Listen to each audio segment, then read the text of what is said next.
Welcome to bird media. నేను మీ Pawan Krishnamurthy. BCY party అధినేత బోడే రామచంద్ర యాదవ్ నిరవధిక నిరాహార దీక్ష చేపడుతున్నాను. బీసీ హక్కుల కోసం 44% రిజర్వేషన్లు కల్పించాలి, 1000 ఎకరాలు బీసీలకు అమరావతిలో ఇవ్వాలి, అలాగే బీసీ కార్పొరేషన్ బలోపేతం చేయాలి, నిధులు ఇవ్వాలి. దానికి కూడా at the same time BC atrocity act, BC రక్షణ చట్టం తీసుకురావాలి.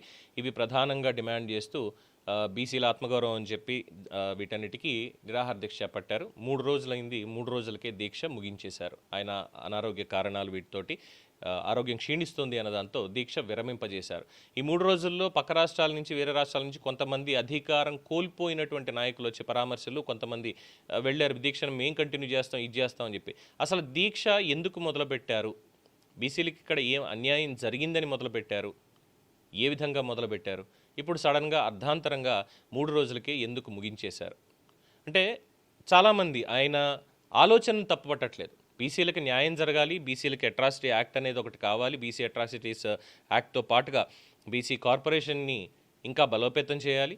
అమరావతిలో ఈ 1000 ఎకరాలు అన్నటువంటి కాన్సెప్ట్ని పక్కన పెడదాం కాస్త. ఎందుకంటే రేపొద్దున్న నాలాంటి వాడు కూడా వెళ్ళి బీసీలు మాత్రమే కాదు, ఎస్సీ సోదరులు, ఎస్టీ సోదరులు మొత్తం అందరినీ కూడా తీసుకుని అందరూ తలా సామాజిక వర్గం నుంచి అమరావతిలో మాకు కూడా 1000 ఎకరాలు ఇవ్వండి అని దీక్ష చేస్తాం. సో అందుకని చెప్పి దాన్ని పక్కన పెడదాం. అలాగే బీసీ ఆత్మగౌరవం, బీసీలకి 44% రిజర్వేషన్లు. ఈ 44% రిజర్వేషన్లకు సంబంధించి అది సుప్రీంకోర్టు దాకా ఎక్కడికి నడుస్తుంది. ఎందుకంటే తెలంగాణలో ఆల్రెడీ రేవంత్ రెడ్డి గారు దానికి సంబంధించి ఇస్తే సుప్రీంకోర్టులో అది కేసు నడుస్తుంది, విచారణ కూడా జరుగుతోంది. పరిమితికి లోబడే రిజర్వేషన్లు ఉండాలి తప్ప ఇష్టం వచ్చినట్టు రిజర్వేషన్లు పెంచుకుంటూ పోవడం అనేది కుదరదని చాలా స్పష్టంగా చెప్పింది. అది ఒక పాయింట్. సో ఇవన్నీ డిమాండ్ చేస్తూ ఇప్పుడు ఇక్కడ కూటమి ప్రభుత్వం వచ్చిన తర్వాత బీసీలకు జరుగుతున్నటువంటి అన్యాయం ఏంటి అనేది ఏమైనా ఎస్టాబ్లిష్ చేయగలిగారా? మరి ఎందుకు గతంలో బీసీల మీద జరిగినటువంటి దాడులకి కనీస స్పందన లేదు?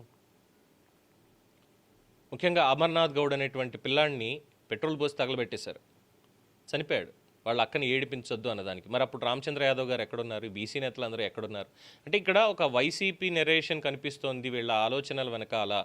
అలాగే ఈయన్ని పరామర్శించినటువంటి వాళ్ళందరిలో కూడా చూడండి, మీకు కావాలంటే లిబరేషన్ కాంగ్రెస్ పార్టీకి సంబంధించి విజయ్ కుమార్ మాజీ ఐఏఎస్ ఆయన, తర్వాత కన్నా రజనీ గారు అడ్వకేట్, ఇటీవల కాలంలోనే జనసేన నుంచి బయటకు వచ్చేసినటువంటి ఆవిడ. ఏం మాట్లాడుతున్నారు చూస్తున్నాం, మరి ఏం ఎక్స్పెక్ట్ చేసి మాట్లాడుతున్నారో తెలియదు ఆవిడ.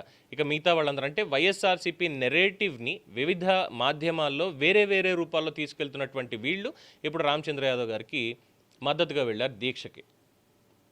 సాధించింది ఏంటి? 3 రోజులు దీక్ష చేశారంతే. దీక్షలు చేసేవాళ్ళు ఇదేదో ఒక పబ్లిసిటీ స్టంట్ కింద అయిపోతుంది తప్పితే అది నిజమైనటువంటి నిజాయితీతో కూడినటువంటి దీక్షగా ఇది లేదు అని అంటున్నారు. ఎందుకు అనంటే పొట్టి శ్రీరాములు గారి దీక్షను గుర్తు చేసుకోండి, తెలుస్తుంది. తెన్నేటి విశ్వనాథం గారు ఇలాంటి వాళ్ళు చేసినటువంటి త్యాగాన్ని గుర్తు చేసుకోండి, అప్పుడు తెలుస్తుంది. అంతే తప్ప 3 రోజులు టెంట్ వేసేసి మైకులు పెట్టేసి అందరూ వచ్చి పరామర్శించేసి పక్కన ఏసీలు, కూలర్లు, బెడ్లు, ఏకంగా ఒక ఐసీయూ సెపరేట్ యూనిట్ లాంటిదే పక్కన పెట్టుకొని ఆరోగ్యానికి ఇది చేసుకుంటూ చేస్తే హైటెక్ దీక్షలాగే ఉంటుంది తప్పితే ఏం లేదు. ఇది సామాన్యుడి కోసం జరుగుతున్నటువంటి దీక్షగా లేనే లేదు. ఎంతమంది బీసీలకు సంబంధించి న్యాయం చేశారు? అసలు బీసీలకు జరుగుతున్నటువంటి అన్యాయం, తెలుగుదేశం పార్టీ, జనసేన పార్టీ కూటమి కట్టి బీజేపీతోటి అధికారంలోకి వచ్చాక ఎంతమంది బీసీలకు సీట్లు ఇచ్చారు, ఎంతమందికి మంత్రులు ఇచ్చారు, ఎంతమందికి పదవులు వచ్చాయి, ఏం చేశారు, బీసీ కార్పొరేషన్కి ఏం చేస్తున్నారు? స్టాటిస్టిక్స్ చూసుకుంటే బీసీలకు న్యాయం జరుగుతుందా, అన్యాయం జరుగుతుందా అనేది తెలుస్తుంది. అన్యాయం జరగకపోయినా అన్యాయమే జరిగిపోతుంది, మా హక్కులు మాకు కావాలి అని చెప్పి మాట్లాడడం ఇదంతా మరి ఎందుకు చేయలేదు? ఇప్పుడు కొత్తగా రావడం అనేది ఇది నిజంగా ప్రభుత్వాన్ని అస్థిరపరిచేటువంటి కుట్రగానే భావించాలి. అట్ ద సేమ్ టైం బీసీలకు అమరావతిలో 1000 ఎకరాలు అన్నటువంటిది వదిలేద్దాం అనుకున్నాం. బట్ ఒక మాట ఇక్కడ చెప్పాలి ఏంటంటే గత 5 ఏళ్లలో 2019-24 మధ్యకాలంలో మరి అమరావతిలో జగన్మోహన్ రెడ్డి గారు ఏకంగా 50,453 మందికో ఎంతమందికో అక్కడ పారిశ్రామిక ఐటీకి సంబంధించిన కారిడార్లో, అమరావతిలో ఐటీకి సంబంధించినటువంటి కారిడార్లో స్థలాలు ఇచ్చేసి ఇల్లు కట్టించేస్తాను అని చేసినప్పుడు బీసీలకు అమరావతిలో 1000 ఎకరాలు ఇవ్వండి అన్న డిమాండ్ రామచంద్ర యాదవ్ ఎందుకు చేయలేదు? ఏ బీసీ నేత కూడా ఎందుకని మాట్లాడలేదు? ఈ ప్రశ్నలకు సమాధానాలు ఉన్నాయా? ఇలాగా అరాకొర ఏదో ఒక పబ్లిసిటీ స్టంట్ అనేటువంటి విధంగానే ఉంది, కానీ ఇందులో నిజాయితీ లోపించింది అని చెప్పి చాలామంది అభిప్రాయపడుతున్నారు. ఇక్కడ ఉన్నటువంటి బీసీ నేతలు ఎంతమంది ఉన్నారు తెలుగుదేశం పార్టీలో? తెలుగుదేశం పార్టీకి బలమే బీసీలు, అందరికీ తెలిసినటువంటిదే. ఎంతమంది నేతలు ఉన్నారు, ఎంతమంది కేంద్ర మంత్రులుగా వెళ్ళారు బీసీ బిడ్డలు అనేది అందరికీ తెలిసిందే. అలాంటిది అన్యాయం జరిగిపోతుంది అనేటువంటిది ఒక అపోహ మాత్రమే తప్ప ఇంకొకటి కానే కాదు. సరే, ఇక ఈ రిజర్వేషన్ల పరంగా సుప్రీంకోర్టులో ఉందని ఆల్రెడీ చెప్పుకున్నాం. ఇంకా కొత్తగా ఏముంది చేయడానికి డిమాండ్? ఉద్యోగాలు దొరకట్లేదా? ఇంకోటి అవ్వట్లేదా?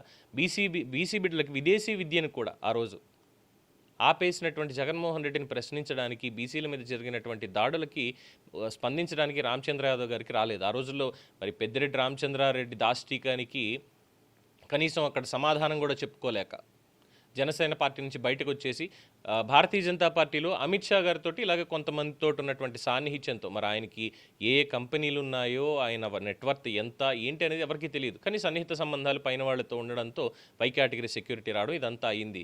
దాంతో ఆ దాడి తర్వాత ఎటువంటి చర్యలు ఎవరి మీద తీసుకోలేదు.